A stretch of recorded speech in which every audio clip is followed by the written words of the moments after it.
ಆತ್ಮೀಯರೇ ನಮಸ್ಕಾರಗಳು. ನಾನು ಚಂದ್ರಶೇಖರ್ ಬಾಳೆ. ಗ್ರಾಮ ಸ್ವರಾಜ್ಯ ಮೀಡಿಯಾಗೆ ಸ್ವಾಗತ ಸುಸ್ವಾಗತ.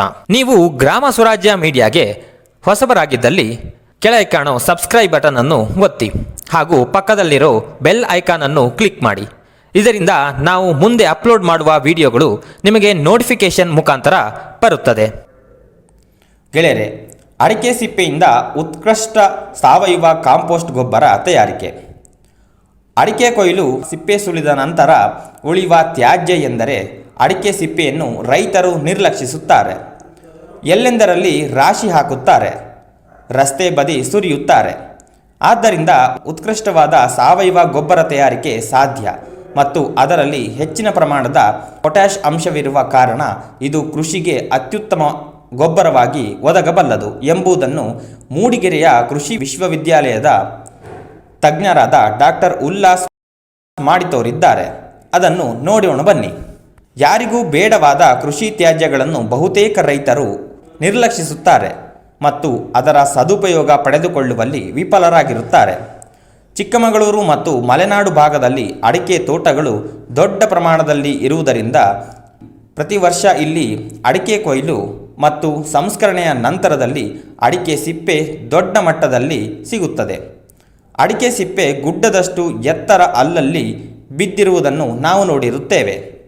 ಕೆಲವರು ಇದಕ್ಕೆ ಬೆಂಕಿ ಇಟ್ಟು ಸುಡುವ ಮೂಲಕ ವಾತಾವರಣದ ಪ್ರದೂಷಣೆಗೂ ಕಾರಣರಾಗುತ್ತಾರೆ. ಅಡಿಕೆ ಸಿಪ್ಪೆಯಲ್ಲಿ ಪೊಟ್ಯಾಷ್ ಮತ್ತು ಇಂಗಾಲದ ಅಂಶ ಹೆಚ್ಚಿರುತ್ತದೆ. ಸುಟ್ಟಾಗ ಅದು ವಾತಾವರಣಕ್ಕೆ ಸೇರಿಬಿಡುತ್ತದೆ ಮತ್ತು ವ್ಯರ್ಥವಾಗುತ್ತದೆ. ಮಣ್ಣಿಗೆ ಅದರ ಫಲ ಒದಗುವುದಿಲ್ಲ. ಅದರ ಬದಲಾಗಿ ಅದನ್ನೇ ಕೊಳೆಯುವಂತೆ ಮಾಡಿದಾಗ ಅತ್ಯುತ್ತಮವಾದ ಸಾವಯವ ಗೊಬ್ಬರ ಉತ್ಪಾದನೆಯಾಗುತ್ತದೆ. ಅಡಿಕೆಗೂ ಅದನ್ನು ಬಳಸಬಹುದು. ಅಡಿಕೆಗೆ ಪೊಟ್ಯಾಷ್ ಅಂಶ ಹೆಚ್ಚಿನ ಪ್ರಮಾಣದಲ್ಲಿ ಬೇಕು. ಬೇರ್ಯಾವುದೇ ಗೊಬ್ಬರದ ತುಲನೆಯಲ್ಲಿ ಈ ಸಾವಯವ ಗೊಬ್ಬರದಲ್ಲಿ ಅದು ಭರಪೂರ ಇರುತ್ತದೆ.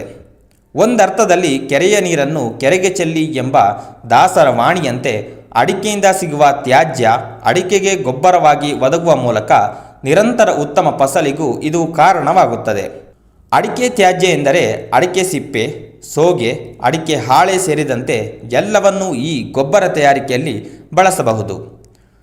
ಅಡಿಕೆ ಸಿಪ್ಪೆಯಲ್ಲಿ ಉತ್ಕೃಷ್ಟ ಸಾವಯವ ಅಂಶವಿದೆ. ಅದನ್ನು ಗೊಬ್ಬರವಾಗಿಸಿ ಮಣ್ಣಿಗೆ ಸೇರಿಸುವುದರಿಂದ ಮಣ್ಣಿನಲ್ಲಿ ಸೂಕ್ಷ್ಮಾಣುಜೀವಿಗಳ ಸಂಖ್ಯೆ ಹೆಚ್ಚುವಂತೆ ಮಾಡಬಹುದು. ರೈತರು ಈ ಕುರಿತು ಯಾಕೆ ಮನಸ್ಸು ಮಾಡಿಲ್ಲ ಎಂದು ನೋಡೋಣ ಬನ್ನಿ. ಅಡಿಕೆ ಸಿಪ್ಪೆಯಲ್ಲಿ ನಾರಿನಾಂಶ ಅಧಿಕವಾಗಿರುವುದರಿಂದ ಮಣ್ಣಿನಲ್ಲಿ ಕುಳಿತು ಗೊಬ್ಬರವಾಗಲು ದೀರ್ಘ ಸಮಯ ತೆಗೆದುಕೊಳ್ಳುತ್ತದೆ. ಅದು ಗೊಬ್ಬರವಾಗುವ ತನಕ ಕಾಯುವಷ್ಟು ತಾಳ್ಮೆ ರೈತನಲ್ಲಿರುವುದಿಲ್ಲ. ಹಾಗಾಗಿ ರೈತರು ಅದನ್ನು ಉಪೇಕ್ಷೆ ಮಾಡುತ್ತಾರೆ ಮತ್ತು ಅದಕ್ಕೆ ಬೆಂಕಿ ಇಟ್ಟು ಸುಡುತ್ತಾರೆ. ಇನ್ನು ಅಡಿಕೆ ತೋಟಗಳನ್ನು ಚೇಣಿ ಆಧಾರದಲ್ಲಿ ಗುತ್ತಿಗೆಗೆ ವಹಿಸಿಕೊಂಡವರು ಈ ಬಗ್ಗೆ ಹೆಚ್ಚು ತಲೆಕೆಡಿಸಿಕೊಳ್ಳುವುದಿಲ್ಲ. ರಸ್ತೆ ಬದಿಯಲ್ಲಿಯೇ ಸಿಪ್ಪೆ ಸುರಿದು ಹೋಗುತ್ತಾರೆ. ಇದನ್ನು ತಯಾರಿಸುವುದು ಹೇಗೆ ಎಂದು ನೋಡುವುದಾದರೆ, ಬೇರೆ ಕೃಷಿ ತ್ಯಾಜ್ಯಗಳಲ್ಲಿ ಸಾರಜನಕ ಇಂಗಾಲದ ಅನುಪಾತ 1:20 ಇರುತ್ತದೆ. ಆದರೆ ಅಡಿಕೆ ಸಿಪ್ಪೆಯ ವಿಚಾರ ಹಾಗಲ್ಲ. ಇದರಲ್ಲಿ ಇಂಗಾಲದ ಅಂಶ 20 ಇದ್ದರೆ ಸಾರಜನಕದ ಪ್ರಮಾಣ ಇರುತ್ತದೆ. ಅದನ್ನು ಸುಲಭವಾಗಿ ಸಹಜ ವಿಧಾನದಲ್ಲಿ ಗೊಬ್ಬರವಾಗಿಸಲು ಆಗುವುದಿಲ್ಲ. 3 ಅಡಿ ಆಳ, 3 ಅಡಿ ಅಗಲ ಮತ್ತು 10 ಅಡಿ ಉದ್ದದ ಒಂದು ತೊಟ್ಟಿಯನ್ನು ನಿರ್ಮಾಣ ಮಾಡಬೇಕು. ಮೇಲ್ಗಡೆ ನೆರಳು ಇರಬೇಕು. ಅದಕ್ಕೆ ಛಾವಣಿ ಮಾಡಿಕೊಳ್ಳಬಹುದು. ಇಲ್ಲವೇ ಸಹಜವಾಗಿ ಮರದ ನೆರಳು ಇರುವಲ್ಲಿ ತೊಟ್ಟಿ ನಿರ್ಮಾಣ ಮಾಡಿದರೂ ಆಗುತ್ತದೆ.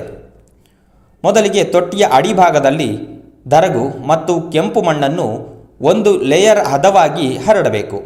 ಅದರ ಮೇಲ್ಗಡೆ 1 ಅಡಿಯಷ್ಟು ಎತ್ತರಕ್ಕೆ ಒಂದು ಲೇಯರ್ ಒಣಗಿಸಿದ ಅಡಿಕೆ ಸಿಪ್ಪೆ ಹದವಾಗಿ ಹರಡಬೇಕು. ಸಾಮಾನ್ಯವಾಗಿ 1 ಎಕರೆ ಅಡಿಕೆ ತೋಟವಿದ್ದರೆ ವಾರ್ಷಿಕ 600ರಿಂದ 700 kg ಒಣ ಸಿಪ್ಪೆ ಸಿಗುತ್ತದೆ. ಮೇಲ್ಕಂಡಂತೆ ಹರಡಿದ ನಂತರದಲ್ಲಿ ಯೂರಿಯಾ ಹರಡಬೇಕು. 100 kg ಅಡಿಕೆ ಸಿಪ್ಪೆ ಇದ್ದರೆ 3 kg ಯೂರಿಯಾ ಬೇಕಾಗುತ್ತದೆ. ಈ ಅನುಪಾತವನ್ನು ಗಮನಿಸಿ. ತದನಂತರದಲ್ಲಿ ಕಾಂಪೋಸ್ಟ್ ಕಲ್ಚರ್ ಎಂಬ ಹೆಸರಿನ ಸೂಕ್ಷ್ಮಾಣುಜೀವಿಗಳ ಸಂಕೀರ್ಣವನ್ನು ಅರ್ಧ kgಯಷ್ಟು ಹಾಕಬೇಕು. ಇದು ಶಿವಮೊಗ್ಗದ ಕೆಳದಿ ಶಿವಪ್ಪನಾಯಕನ ಕೃಷಿ ವಿಶ್ವವಿದ್ಯಾಲಯದಲ್ಲಿ ಸಿಗುತ್ತದೆ. ಅದರ ಬದಲಿಗೆ ವೇಸ್ಟ್ ಡಿಕಂಪೋಸರ್ ಕೂಡ ಬಳಸಬಹುದು. ತದನಂತರದಲ್ಲಿ ಅದರ ಮೇಲೆ ದಪ್ಪವಾಗಿ ಸಗಣಿ ಬಗ್ಗಡವನ್ನು ಸಮನಾಗಿ ಹರಡಬೇಕು. ತೊಟ್ಟಿಯಲ್ಲಿ ಜಾಗ ಉಳಿದಿರುತ್ತದೆ, ಆದ್ದರಿಂದ ಮತ್ತೆ ಇದೇ ಕ್ರಮವನ್ನು ಪುನರಾವರ್ತನೆ ಮಾಡಿ ಇನ್ನೊಂದು ಲೇಯರನ್ನು ಹರಡಬೇಕು. ತೊಟ್ಟಿಯ ಮೇಲ್ಮಟ್ಟದಲ್ಲಿ, ಅಂದರೆ ತೊಟ್ಟಿಗಿಂತ 1 ಅಡಿ ಮೇಲಿನವರೆಗೂ ಹರಡಬಹುದು. ಅದಕ್ಕೆ ಬೇಕಿದ್ದರೆ ತೊಟ್ಟಿಯ ಮೇಲ್ಬದಿಯಲ್ಲಿ ಮರದ ಹಲಗೆ ಅಥವಾ ಇನ್ನಾವುದಾದರೂ ಪರಿಕರವನ್ನು ಬಳಸಿಕೊಂಡು ಸಿಪ್ಪೆ ಕೆಳಕ್ಕೆ ಬೀಳದಂತೆ ನೋಡಿಕೊಳ್ಳಬೇಕು. ಹೀಗೆ ಹರಡಿದ ನಂತರದಲ್ಲಿ ಅದರ ಮೇಲೆ ಗೋಣಿ ಚೀಲವನ್ನು ಹರಡಿ ಮುಚ್ಚಬೇಕು ಮತ್ತು ವಾರಕ್ಕೆ 2 ಬಾರಿಯಂತೆ ನೀರು ಚಿಮುಕಿಸುತ್ತಾ ಇರಬೇಕು. ಹೆಚ್ಚಿನ ನೀರಿನ ಅವಶ್ಯಕತೆ ಇಲ್ಲ. 60% ತೇವಾಂಶ ಇರುವಂತೆ ನೋಡಿಕೊಳ್ಳಬೇಕು. ಕೆಲ ವಾರಗಳ ನಂತರ ಈ ಸಿಪ್ಪೆ ಕೊಳೆಯಲಾರಂಭಿಸಿದಂತೆ ಅದು ಕೆಳಕ್ಕೆ ತಗ್ಗುತ್ತದೆ.